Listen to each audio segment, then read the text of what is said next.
Kevin Cooney, Bucks County Courier-Times, Calkins Media here, taking a look at the Phils. They trade Carlos Ruiz away, Kevin, and then there was one. Ruiz goes to the Dodgers, where all of the 2008 Phillies end up somehow. But overall, Carlos Ruiz kind of undervalued, I think, of what he meant to that whole run from 2006 till he got traded yesterday. Yeah, Mike, I agree. And what you talk about with Carlos Ruiz, you're right. I mean, you look at beyond just the big moments of the no-hitters, the 4 no-hitters, which ties Jason Varitek among the modern catchers of catching 4 no-hitters. You talk about the final out of the World Series, the 3-run homer against Kershaw in 2009 in the LCS that kind of got them started on the road to that victory over the Dodgers.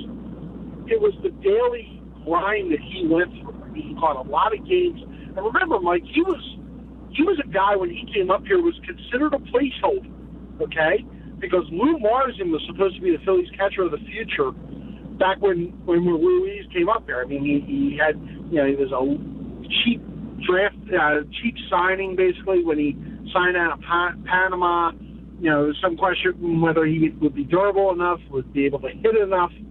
But he turned himself into a good player and a superior game caller. And that's where his strength was. And you talk to any pitcher, with the exception maybe of Cliff Lee, about the way Ruiz handled them, he made them better pitchers. And I think that's what his lasting legacy is going to be.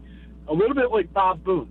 Had some offensive high points, but the way he called the game, I think, is going to be what is most remembered about by people about him. Yeah, Kevin, I mean, in 2006 he came up, and you mentioned he was kind of an afterthought. No, I don't think anyone would have thought that he would be a 10-year stabilizer behind the plate. When did he kind of come into his own, when it was like, Carlos Ruiz, is it just as big a part? Maybe, I mean, he's not an MVP candidate like Howard and Rollins and Utley were, but when did he kind of become part of that, that group where he was recognized with all of them? I would say 2008. I think if you look at, especially down the stretch in 2008, remember, everybody thinks about 2007 when they came back against the Mets and had that big run to pass them on the final day of the season and win the division. 2008, they were in deep trouble in mid-September that year. And Ruiz kind of got everybody calmed down on the pitching staff. They pitched really well down the stretch. And then you talk about the postseason where he got Hamels. He really called great games with Hamels.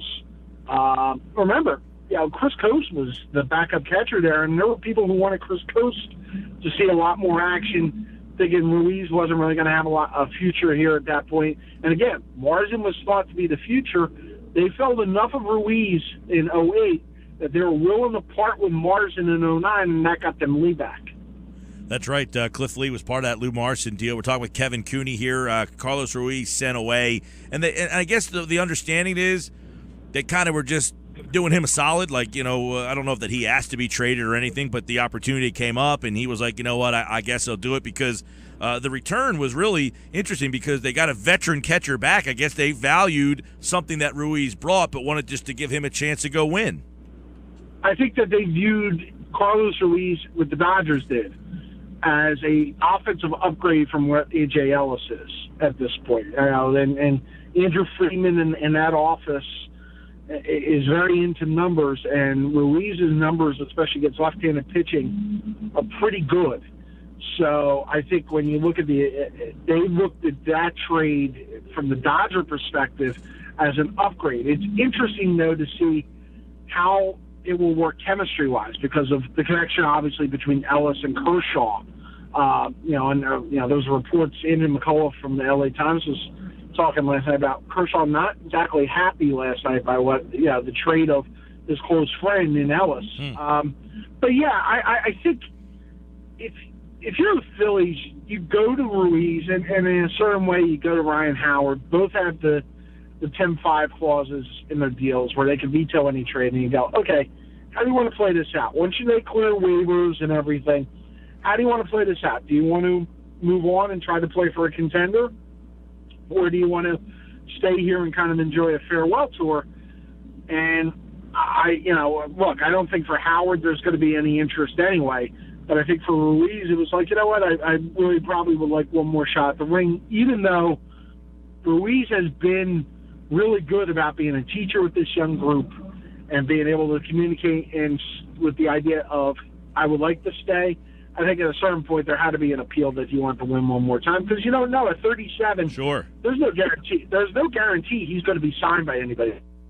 Kevin Cooney's with us. I saw you do a video piece about the September call-ups, and I find it interesting because the two Phillies minor league teams are pretty good. They're both going to be in the playoffs. So are they going to try to mess with that? Does that not matter to them, or is that going to make guys not come up that may have come up?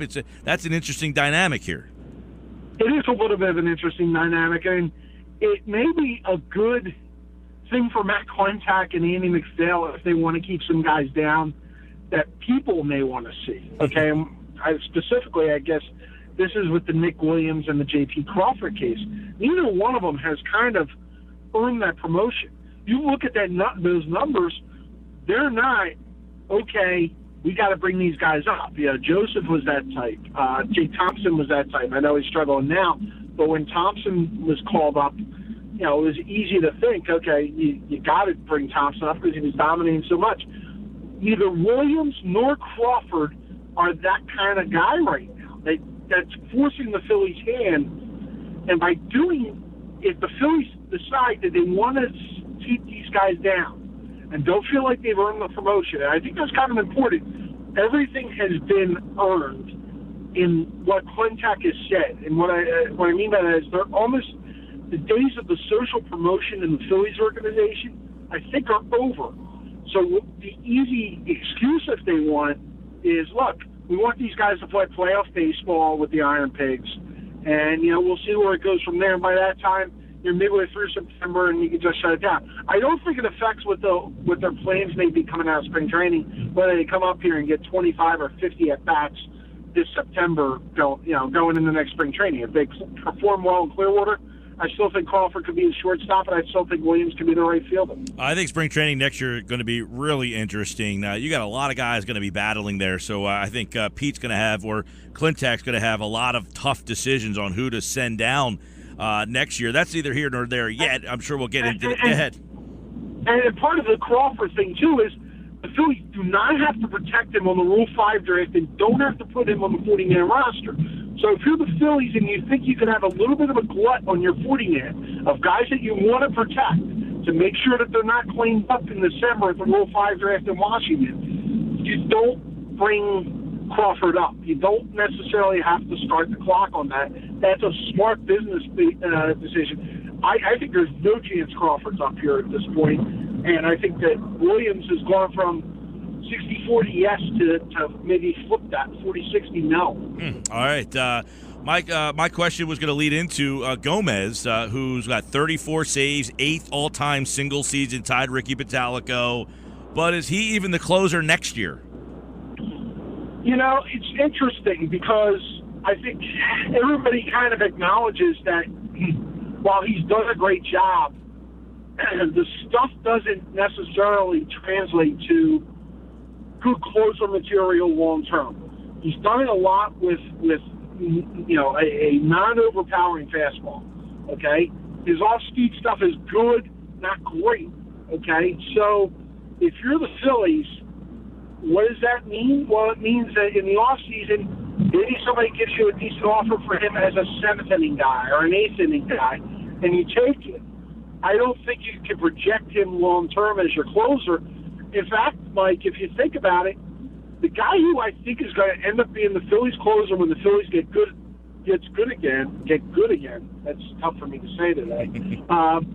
Is Vince Velasquez, because I'm not sure Vince Velasquez's stuff, as great as his arm is, okay, Vince Velasquez's stuff, I don't know, translates as a starter that can go beyond 5 innings a game. So in that case, are you better off than using him 3 or 4 times a week, 1 inning a shot at the back end? His fastball and everything in a closing situation would be great. I think that's maybe where the Velasquez era goes, not 2017, but 2018 and 2019. Good stuff from Kevin Cooney here on the Bash as the Phillies get ready to take on the Mets. Adam Morgan starts game 1-7 for Adam Morgan. Been a tough go for him. And the Phillies flipping the calendar to September as we're getting ready for some playoffs baseball soon for some of the other teams, but not the Phils.